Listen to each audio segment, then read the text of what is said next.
Be ready. 5 seconds.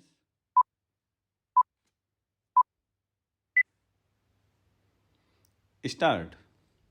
I have no intention of giving a certificate about which my honorable friend Dr. Krishna Swami was talking some time ago, since anything like a certificate being given by any member of the business community is likely to be misunderstood. But the fact remains that impartial observers, both here and abroad, have testified to the soundness and stability of our finances, which have successfully withstood severe stresses and strains of the changing economic factors, both national and international, and for this, the fullest possible credit is due to the wise handling of the situation by our present finance minister. There have been criticisms on both sides.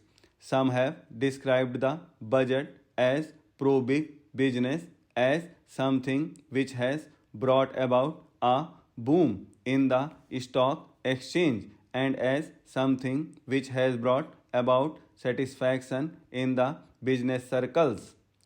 The fact is that there has been any satisfaction, it has been due purely to negative features of the budget, and not because any positive relief in any direction has been given to business or industry.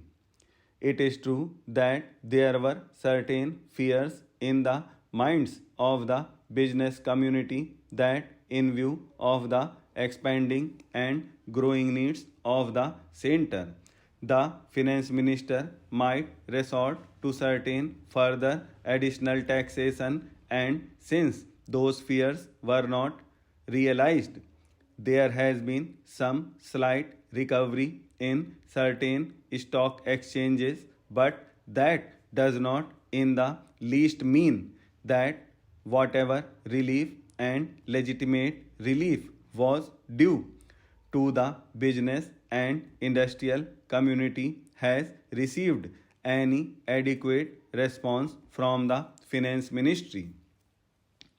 We have got to face the fact that we are at present engaged in the process of development.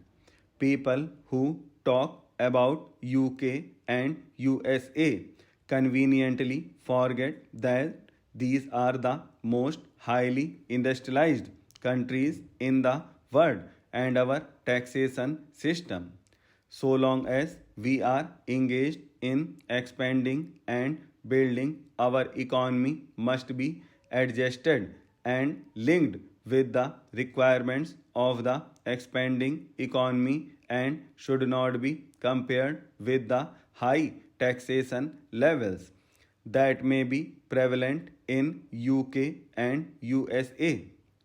Friends have talked about unemployment, but whether the raising of the direct taxation levels will in any way mitigate unemployment is a question that should be considered. If the finance minister gives substantial relief in direct taxation, I think that might lead to an acceleration in the pace of development.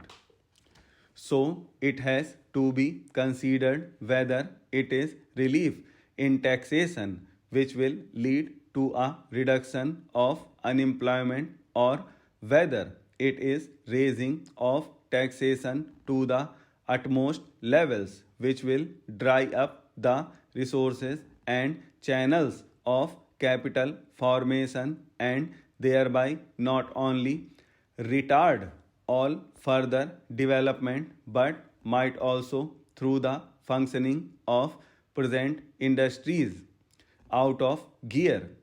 So, my submission is that when the Taxation Inquiry Committee has been appointed, it is only logical to expect that no substantial changes in the taxation structure will be made until the findings of that expert committee are known, until we know the incidence of taxation in the various sectors of our economy.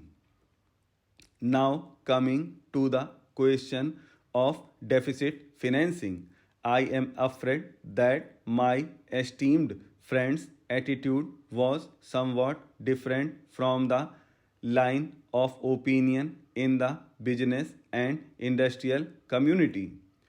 Not that we advocate deficit financing for bringing any artificial rise in prices, but the fact is that those who have criticized deficit financing have not suggested any other alternative or made any other constructive suggestion which will bring about necessary development plans. After all, the fact has got to be faced that whatever program we have set out in the national plan should go on unimpeded by any financial considerations. An assurance has been given by the finance minister that so far as financial resources are concerned, he will ensure that the 5-year plan will not in any way be retarded. In this connection, I can only say that deficit financing is one thing so far as the revenue budget is concerned. So far as normal expenses and expenditure are concerned, certainly nobody would advocate deficit financing, which might be very undesirable. But when it is a question of doing something abnormal or investing something in productive channels, then certainly some risk has got to be taken, and I think the finance minister has been fully cautious in taking whatever measures he has so far. We know the measures that the government took for contracting money supplied about the end of 1950, and certain other measures adopted which brought about a slump.